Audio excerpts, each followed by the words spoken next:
au moment des lois antiterroristes. Mais il n'y a pas que les lois antiterroristes. Les lois antiterroristes ont été un moment, un épisode d'une évolution qui dure depuis à peu près 20 ans et qui montre que nous avons perdu le sens de la dynamique de la liberté. Notre système a été entièrement conçu depuis pratiquement la fin du Moyen-Âge, puis la Réforme, puis les Lumières, et là-dessus, il y a une vraie continuité, contrairement à ce qu'on dit souvent. Il n'y a pas un avant et un après la Révolution, un avant et un après la République. Notre système a été conçu pour que la personne, et c'est peut-être la dimension profondément judéo-chrétienne de notre système judiciaire, pénal et répressif.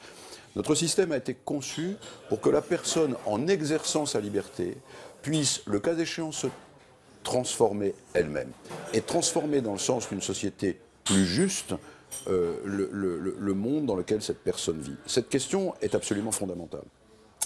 Elle a tendu à être oubliée sous l'effet de l'inquiétude, des chocs, du terrorisme, des attentats, de l'incivilité et de l'émeute. Quand on l'oublie, qu'est-ce qui se passe? Au fond, on remet à l'État un mécanisme de contrôle social qui, en son temps, a été critiqué aussi bien par Simone Veil que par Ellul ou Orwell, un mécanisme de contrôle social qui, en réalité, fait de la personne le sujet de l'État et non pas le propriétaire de l'État.